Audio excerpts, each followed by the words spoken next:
All right. Thank you for tuning in to another episode of the Bullpen Blues. As always, I'm your co host, Kevin Dixon, joined by our good buddy, David Esser. David, how are we doing? Kevin, I'm not great. Um, I think it was probably a couple weeks ago, maybe a month or two ago. I said on record that I was very confident baseball would end the lockout Yeah. on time and that baseball would not be delayed. Kevin, we are sitting here 2 days away from the deadline to get this thing done, and by all accounts and measures, it doesn't look like they're very close to finalizing an agreement. There's no way they're getting a deal done in time, dude.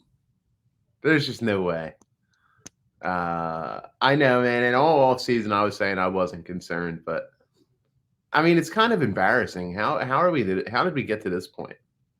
Like they didn't meet for 2 months, and now they're trying to scramble last second to get everything done, and it's kind of like, what the hell were you just doing for the previous couple months after the season ended? Yeah, absolutely. At the start of the week, when you heard that they were all going to be in Florida and they were all going to be meeting together every single day, and the first meeting spanned over a couple of hours, you start to get a little glimmer of hope. But then you get the reports out of the meetings, and there's no movement on major topics. They're not even talking about the CBT. There's no major movement on the key money issues that actually dictate if this thing gets done. And you're looking at the schedule. They've already pushed back spring training. They're going to push back the start of the regular season. And it's very frustrating. I completely agree, especially considering how long they waited to start actually ramping up conversations. Everybody had to go on their vacations for Christmas, and then it's New Year's. You can't meet during New Year's. Oh, now it's January. Like we don't want to meet in January. Like I hate when people say that it's going to kill baseball or it's going to kill the game because that's ridiculous. Like once baseball gets going, the people will watch, the people will come back. But it's certainly damaging the reputation of not only the Yeah. owners and the league, but in my opinion, the players association as well to a certain extent. Like Kevin, I know this is I'm in the minority with this opinion, but this is a two-sided debate. Like, yes, I think the owners are more to blame. They're the ones who initiated the lockout. They're the ones who are willing to forfeit games to win this negotiation. But at the end of the day, it takes two sides to get this thing done. No, I totally agree. And I was going to say jokingly, like, oh man, you better be careful what you do say because you're going to get buried on social media for speaking out against the players. But you're right. I mean, look, you can view it. It doesn't have to be one side or the other. Like it feels like everyone feels like they need to pick a side. Like, oh, I'm with the players. Screw the billionaire owners. But in reality, a lot of the players are mega millionaires playing a kid's game. I agree with you that it's more so is on the owners because how we even got to this point is crazy. And how we got to this point, David, it was previous negotiations being heavily favored to the owners. So that's basically how we got into this point, and the players are kind of like standing their ground now and saying, screw that. But at the same time, David, standing your ground and not giving any leeway doesn't solve anything. Like you kind of have to give some back. You have to give to get, right? I mean, you're not going to get every single thing that you want. You need to be willing to move off of the points that you're not as strong willed about. And it doesn't seem like either side wants to do that. Yeah, Kevin, I couldn't have said it better myself, and I'm not going to pretend I understand the ins and outs of these negotiations. I'm not a finance major. I took Econ 100 in college, and I got a C minus. Like this isn't my area of expertise. With that said, I do understand the basics of negotiation tactics, and you're right. I do respect the fact that it appears the players are kind of taking a stand, especially when it comes to some of the money issues regarding draft pool bonuses, minor league talent, the guys who aren't mega millionaires, the guys who aren't the Max Scherzers and the Bryce Harpers of the world, where it doesn't really matter how this works out for them regardless. They're more fighting for the Ranger Suarez's of the world, the guys who aren't there to stand up for themselves. I respect that. But with that said, Kevin, you're right. Like it's a process. You're not going to win everything this year. You're just not. Like I wish they could. Everybody wants them to make more money. Like we all love the players. We all love minor league talent. Like I'm on board with that train of thought.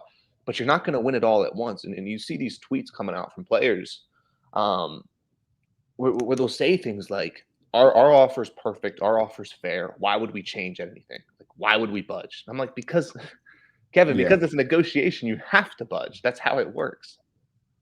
Yeah, I mean, or else nothing's going to get done. And there are some things that I am intrigued that they are looking to change. Um, but what you did mention is just the truth. Like, obviously, you want to make ground. It's not all going to happen in one CBA. Like the goal should be is you make up some ground here. Next time it expires, you take a little more. Next time it expires, you take a little more. That's how you continue to gain ground in these types of situations. However, just kind of pivoting, David, to the same type of topic. I think the thing that I'm interested in most, and it's so minuscule, um, I'm so intrigued with the idea of a draft lottery in Major League Baseball. I know that's something that they're negotiating with. Um, the idea of it is to stop tanking. I don't know how effective it's going to be because how's it going to force the team to spend money? But you got to admit, man, what is there? There's 30 teams in Major League Baseball. 20 of them are not really trying to win. Uh, it's a race to the bottom. I'd like the idea of a draft lottery. It kind of cancels out the reasoning to try to nosedive to the bottom to get the number one pick.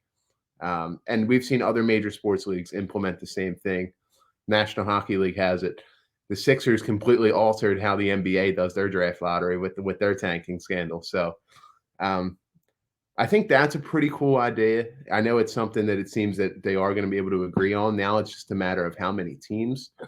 And I do feel for the players in that sense of with all these teams, excuse me, all these teams tanking, they don't want to spend money. Like these players get the free agency, and it just completely limits the amount of teams that are going to be willing to spend money on them.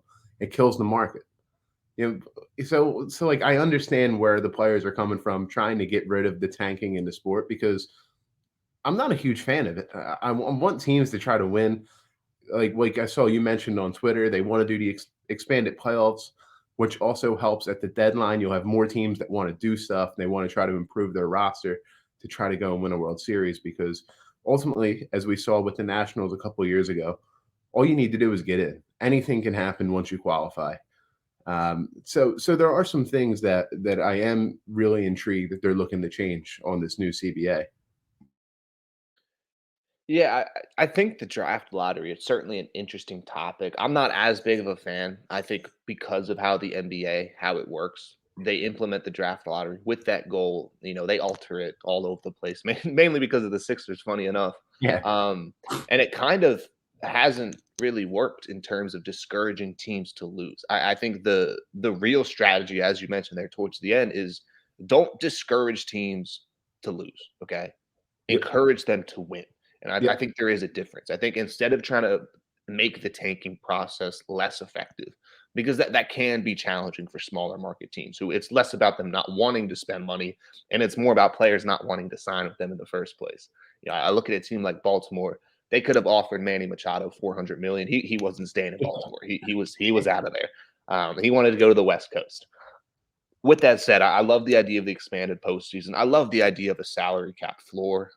They'll never Me too. implement Yeah. it, but encouraging these teams. And I look at a team like Texas. I think they're a great example where they took a couple years, stockpiled some young talent, hit on a couple draft picks. They have some guys coming up in the system. I covered them for a couple months. Like I know their farm system. There are guys that they're happy with, that they're high on, and then they hit free agency and they spent Marcus Simeon, Corey Seager. They're probably going to go after Clayton Kershaw once the lockout ends. Like they can compete, and it's just like that. It's just a little bit of money. Everybody has the money. These owners do have the money.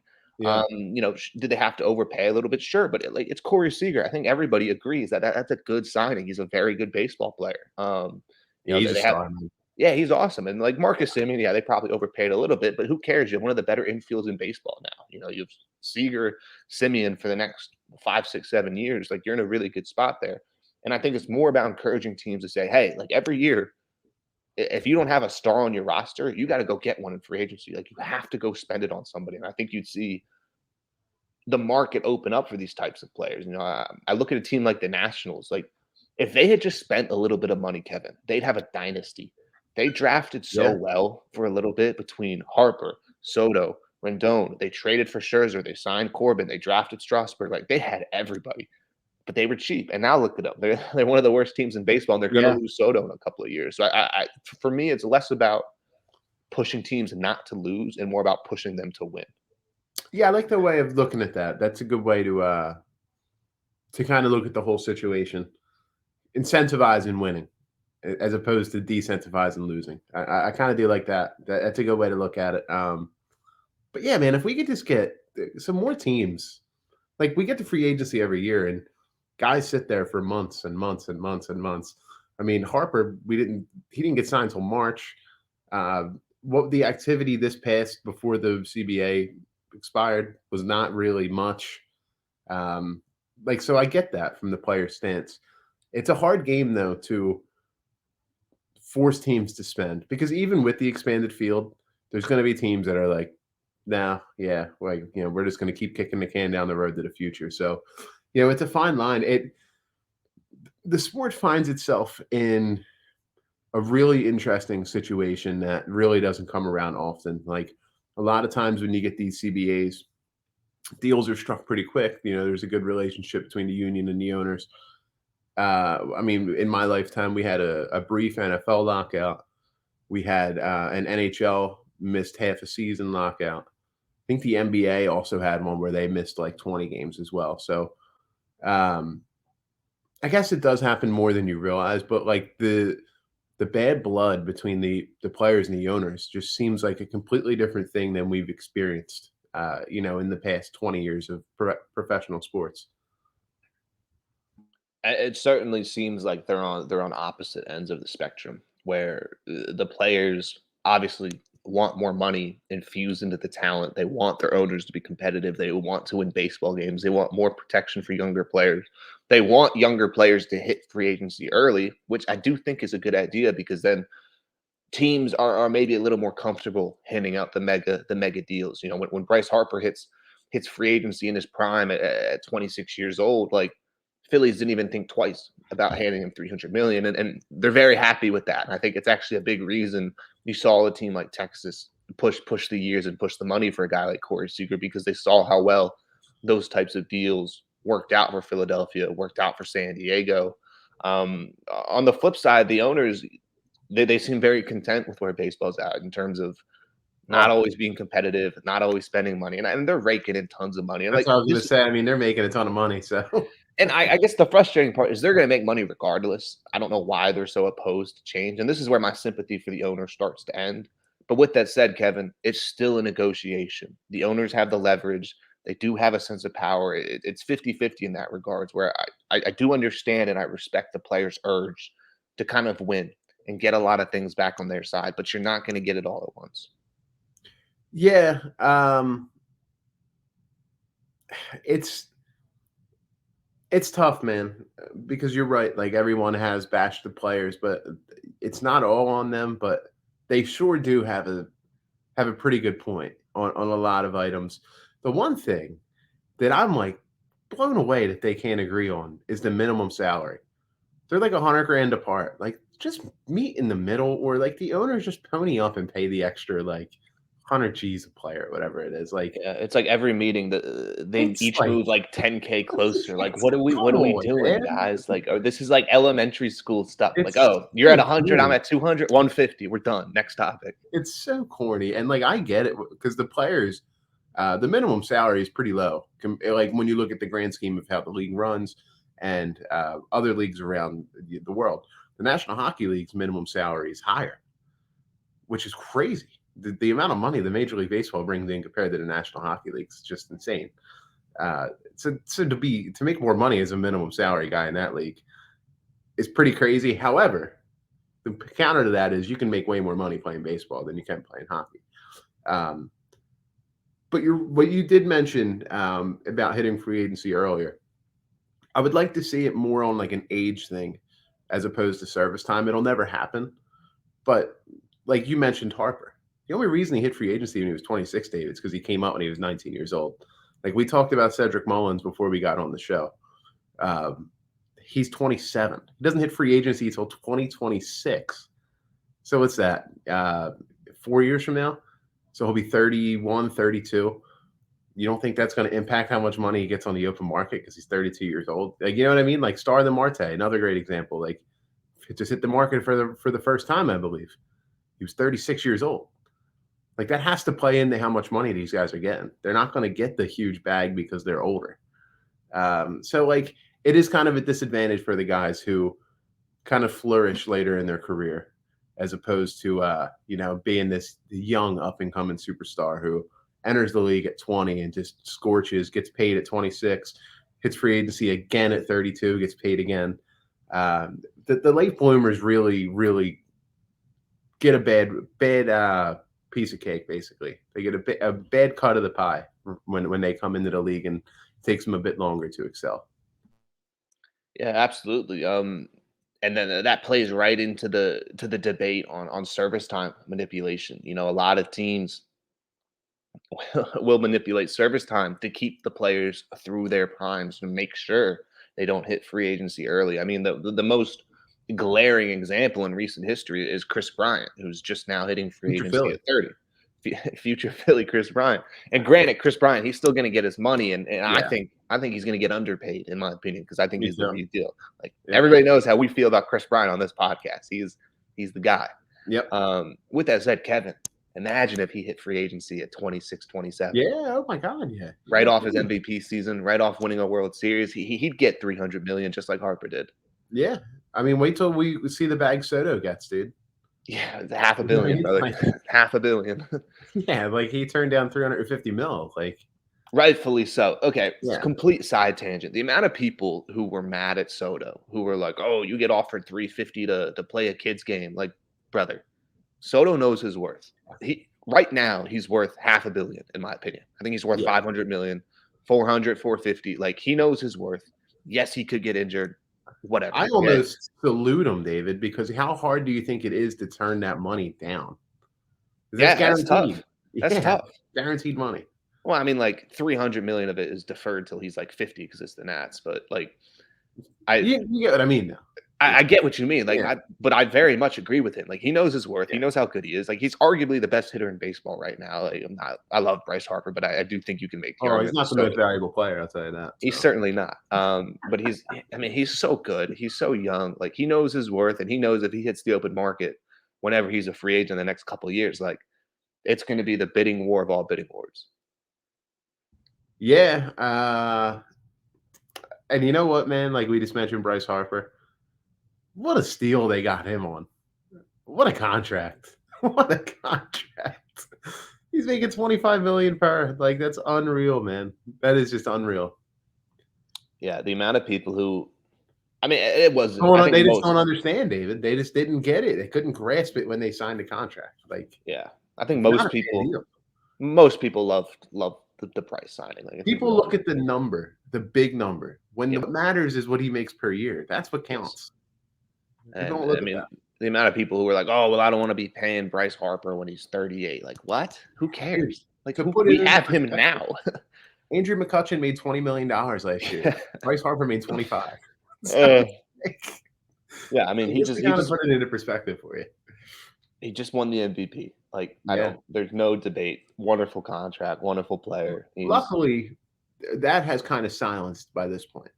Yes. You don't hear it as much now, like how overrated he is and how overpaid he is. That kind of has fallen to the wayside. Rightfully so.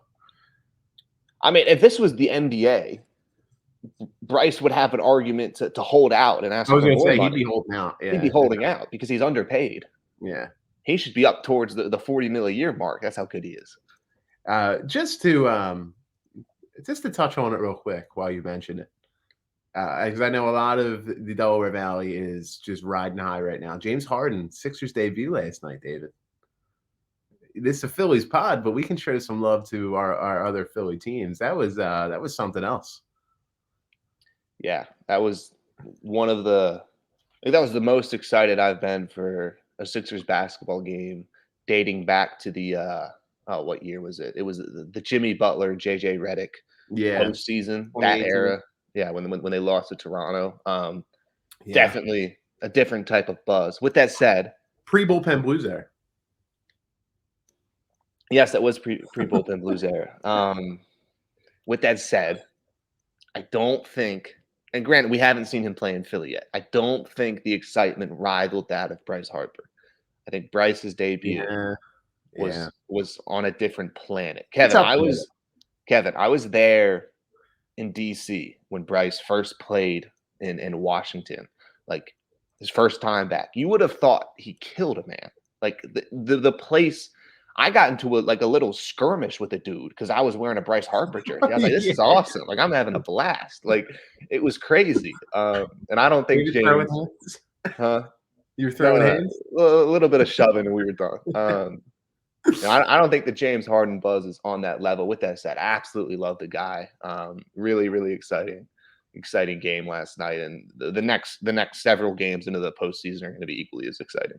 I think the thing that'll rival that is March 10th if Ben Simmons plays in that Oh, Sixers he's game. not playing. Come on, I don't think so either. he's not playing. There's no chance. But yeah, I mean Harden 27, 8, and 12 last night, 5 for 7 from three. It is his patented step back three. I mean, he looked vintage, man. I mean, yeah, we won't stay on it for long, but I just felt like that needed to be mentioned because things are looking up in Philly sports for once. Like it's looking good. Yeah, and I mean, just getting some star power back in Philly. Yeah. The Bryce Harper signing, the They James wanted to Harden be trade. here. They wanted to Yes, be here. you Yeah, know the looming Russell Wilson trade that's going to happen in a in love a, in that. a couple of weeks time, and then we're all set. We got our 3 stars. Yeah, don't listen to Coward. There's no way that it's going to take 4 ones in Darius Slay. Oh, I wrote a story on it. Yes, There is no way. he's just talking to talk. Yeah, like people were running with that offer. There's no way. I put no stock into that. I've written it several times at work. 2 first-round picks and Jalen Hurts. Take it or leave it. Hey That's man, all it takes. throw an extra like 2 or 3 down the road in there Yeah, if you want. No, future third and call it a yeah, day. I call it a day. All right, swinging back to the Phils. Obviously not a lot of baseball news going on. We have no free agency news, no trades, but we did get a little bit of prospect news, Kevin. This past week, somewhat surprisingly, the Phillies prospects getting a little bit of love. Starting first with our guy Johan Rojas. This is ESPN's top 100s, and then theirs is a little bit different than some of the other sites. Kevin, he cracked the top 100 for the first time in his young baseball playing career. It's too funny, man, because I'm sitting at my desk at work that day, killing time, trying to make the day go a little bit quicker. Scrolling ESPN, see Kylie McDaniel release his top 100 prospect. I'm like, all right. Going down, I'm like, all right. Bryson Stott, okay. Mick Abel, okay. That's what I expected. So I just keep scrolling. I get down to the bottom. Johan Rojas is number 99. David, I was blown away. I said it to you immediately, like, wait a minute. Top 100? I mean, this guy's rising quick. I mean, my goodness, man. I was so blown away that he cracked the top 100 on anybody's prospect list.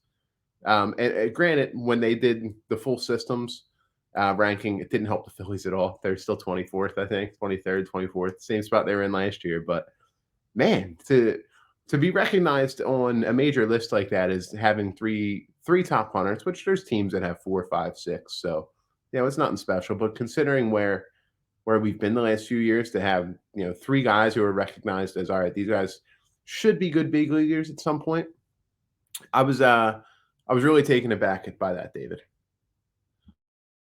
Yeah, absolutely. And you gotta excuse me for those watching with us on YouTube. I was moving around. I'll just get my laptop charger. Laptop was running low there. But yeah, regarding Rojas, and if I remember correctly, he was a guy last minor league season where anytime you looked at an update on Twitter, it was like Johan Rojas double. Johan Rojas smokes a 400 plus home run to dead center. Like it was the bat that really excited me. I mean, you look at kind of his profile, 6'1", tall outfielder. He's only 21 years old. Hit 11 home runs last year in the minor league season. Hit 262, stole 34 bases. Like there's something here, and I don't know if he's future, MLB outfield category type of prospect. I don't know if he's there yet.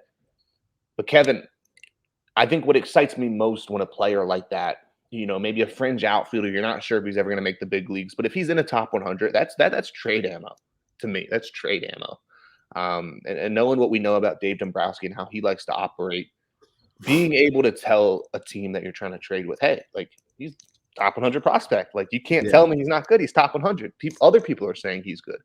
Being able to go to a team, maybe in a potential Kiermaier trade or a potential trade for a corner outfielder or a potential trade for a better shortstop, better third baseman for some pitching depth for, an elite setup man, like whatever it is. Like when you get to the deadline, being able to stroll in with Marshawn, Logan O'Hoppe, top 100 prospect in Johan Rojas, like there's a little bit of ammo there now. Yeah, I mean the system is finally beginning to look up. Like we mentioned, like they're still in the bottom tier for prospect rankings, but like we're finally starting to see some talent coming through. And it's so crucial, David. If they do decide to keep these guys, and we talk about it all the time with Alec Boehm, like Boehm's a great example. The Phillies need him. Yeah, like these guys are great to move, and it's great to sign all these free agents and try to get the best lineup you can. But the best teams in baseball also develop their talent. Like they have guys that come up through their system. Everybody rips the Dodgers for all the moves they made. Bellinger, Seager, Turner, even though he was moved from the Mets. I'm drawing a little blank here, but you can go on and on and on and on and on. Bueller, Urias. You can keep going with the Dodgers. They developed all those guys, and they traded for Mookie Betts was their big time move. But other than that, and Trey Turner, excuse me. But other than that, I mean, they've developed everybody, and the reason they were able to trade for those guys, David, is because they had a great farm system. So like it's so essential for the Phils, and it's just so refreshing to see another guy in their system get the kind of recognition around minor league ball because top 100, David, there are thousands and thousands of minor league baseball players. There's so many teams at so many different levels. To be in the top 100 overall is pretty damn impressive.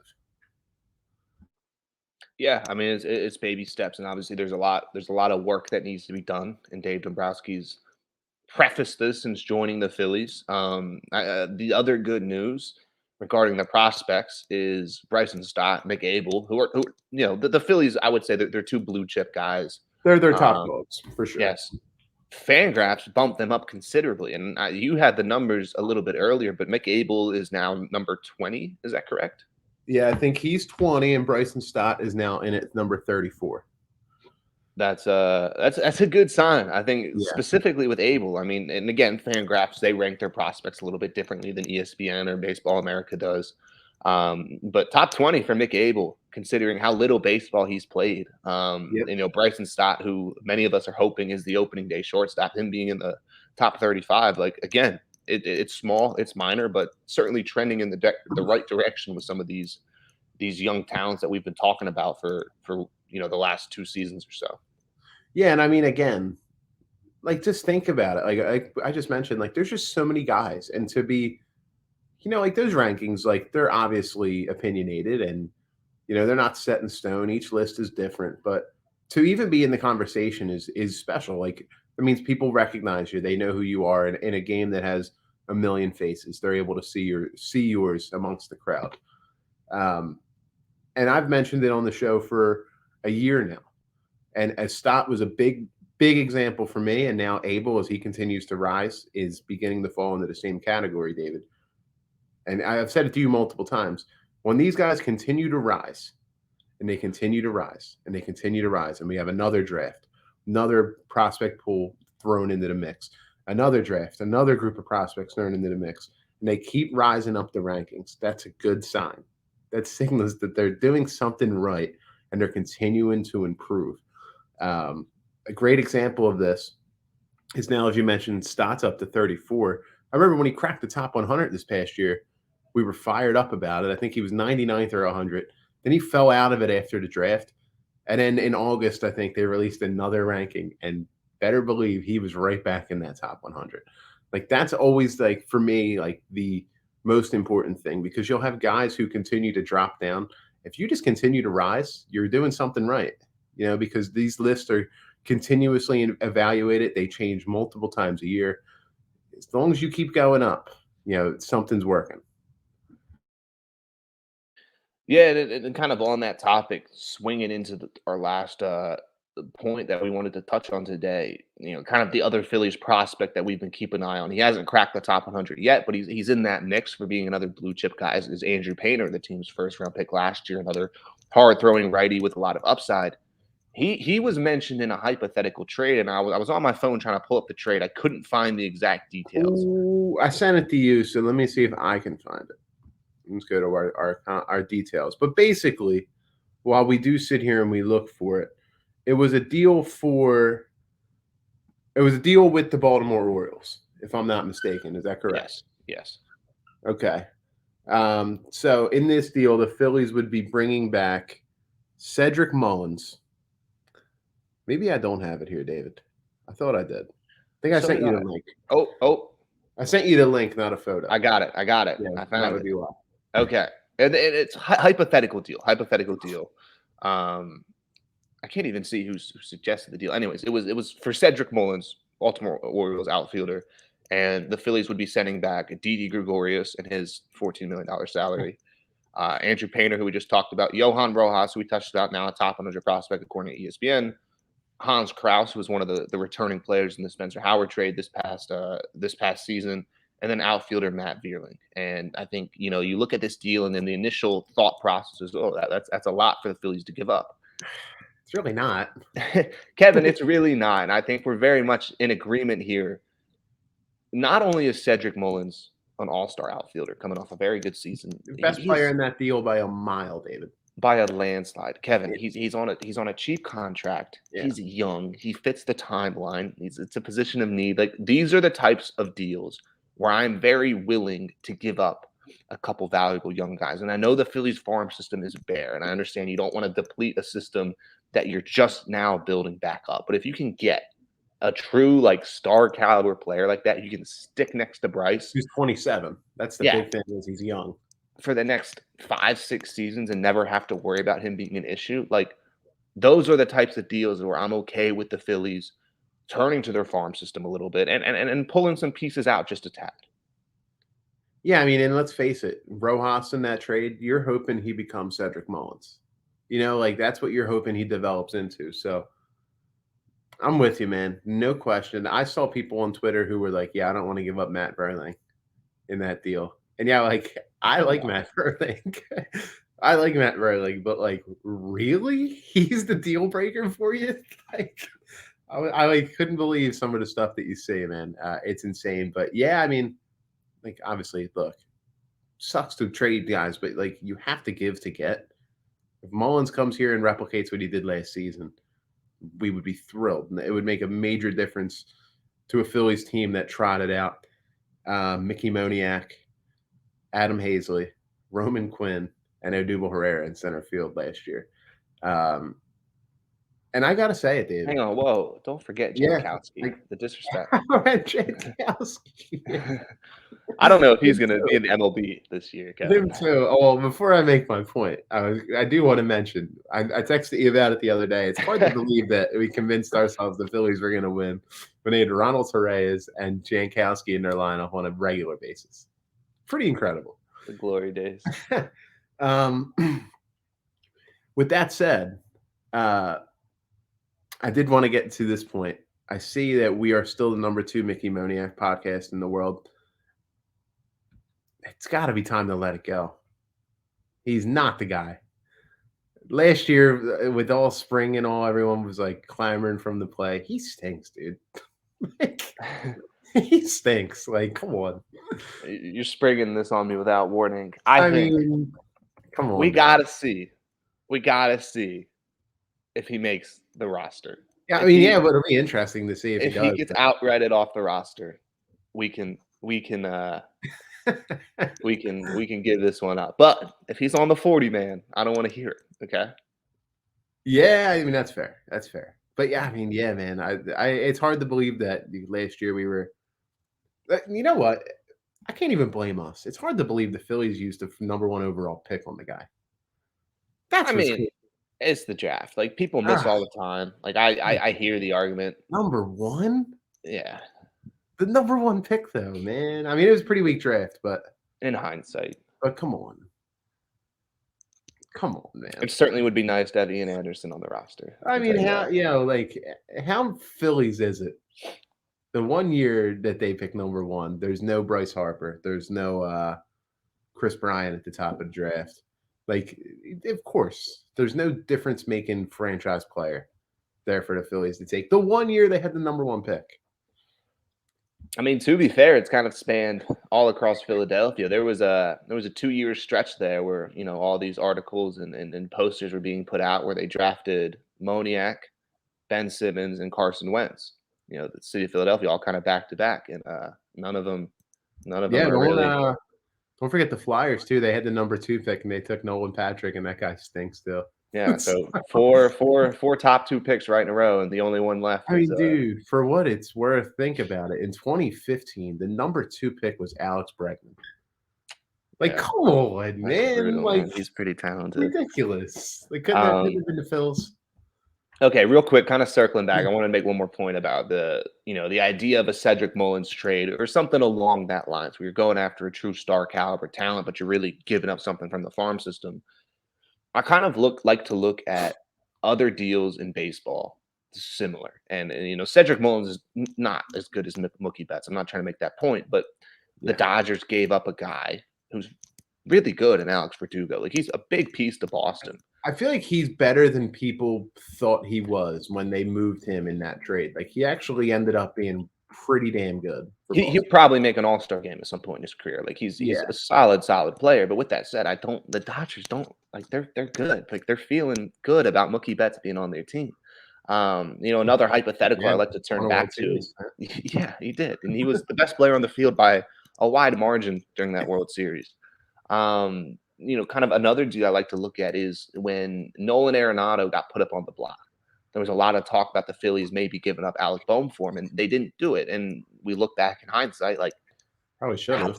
Probably rather have Nolan Arenado at third base right now. And every deal is not the same. Like, you have no idea. Like, I don't think the Orioles would even take this deal for what it's worth. I don't think they're giving up enough. They'd be fools. They're gonna take Didi Gregorius, bro. Yeah, I don't know who proposed it or where he got this idea, but if deals like this pop up, whether in the offseason or at the trade deadline, I think I'm confident Dombrowski has the right headspace to understand the value of bringing in guaranteed talent as opposed to living off the potential of a guy like Painter or Rojas or Matt Vierling or whoever it may be. There's certainly a really important kind of points to be made in terms of getting the elite talent here and kind of worrying about the farm second, because that elite talent is what's going to win you baseball games in 2022. I mean, what would help as well, and this is a big way a lot of teams are able to be successful without constantly being at the top of the draft. Improve your international scouting. Improve your international scouting, man. Juan Soto, Ronald Acuna Jr., Ozzie Albies, like, it's right in your own division. You can say it. When the hell's the last time the Phillies hit on a guy like that? I know that they did sign like one of the better for very sure recently, and that's encouraging. But like their most recent guy who had the chance was probably Adonis Medina, who they got DFA'd. Which is still crazy. Wasn't Sixto? Sixto was an international. Yes. Signing, right? Okay. Yes. Sixto Sanchez. That was but he's not with the Phillies anymore. They traded. This is true. But I mean, in terms of 1-to-1, if Sixto, your international Johan signing, Rojas actually is probably, okay, I would guess, probably international signing pool. I very much agree with you though. Like, obviously, there's a whole nother world to get in. Yeah, it's probably the better avenue. It's probably the better avenue. Probably. With the way the game is now, I mean, it's probably the better way to do it. There's more talent coming from the international bonus money and the international pool than there is the draft.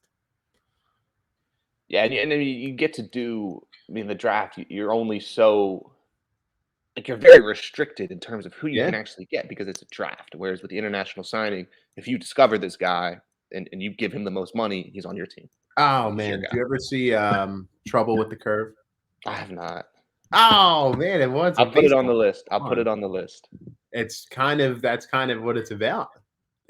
Discovering a guy like that. It's a fantastic movie, bro. I mean, it's kind of corny, but yeah, absolutely. But yeah, I mean, man, it could transform the organization and completely change the outlook of it. And luckily, as you mentioned, they just signed one of those guys, and they've completely revamped their scouting department. And so hopefully for the better. Hopefully for the better, David, because we need good baseball in Philly. You saw it in August when they were making their move and how just crazy this area was with Phillies fans. Like people want a good baseball team. I've said it before. I'll say it again. I think Philly's a baseball town. Like I know They the Eagles, want the them to Eagles be ride great. hot, but I think when the Phillies are good, it's a different level of passion that you see Dude, from the city. there's just nothing better than like a Thursday night, a 7:05 start. The Braves are coming to town. It's August. Phillies are chasing them for first place, but they're right in it. You're out at the ballpark. You get there, you get your hot dog or your crab fries, you grab a beer. It's beautiful out. I mean, there's just nothing like it. I certainly agree. Kevin, with that said, we're pushing towards 45 minutes per usual. We thought this was going to be a 30-minute Of episode, course, and I mean that's how it goes. we've rambled on it. Kevin, is there anything else you wanted to touch on before we sign off for the day? Well, I mean, we've mentioned it a few times. I really hope that our good bad streak continues where we post an episode and something major happens. So hopefully by the time this episode gets posted and people are listening to it, the lockout's over and a lot of our conversation is just not important anymore. That's certainly an optimistic way to look at it. Fingers crossed. Rob Manfred, if you're listening, let's wrap it up here, buddy. Let's get some baseball going. I need spring training to watch. Yep. But yeah, Um, that's all, man. That's all I got from me. I'm just looking forward to just getting back and going because just miss baseball. Likewise, my friend. Likewise. With that said, if you're not already following us on Twitter, following our Facebook page, both of those links are going to be down in the description below.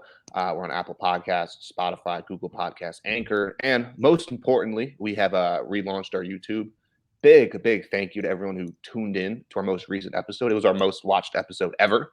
So Yep. that's super encouraging. If you're not already subscribed to our YouTube, please go give it a subscribe. Go watch the videos on YouTube. Kevin does a lot of fantastic work with the overlays and designs and stat pop-ups. We got more big things planned. We're gonna have more guests on. Hopefully, we get some free agency and some trade news to talk Yeah. about here in the Yep. near future. But again, with that said, we are the Bullpen Blues podcast, and we will talk to you on a little bit. Go Phils.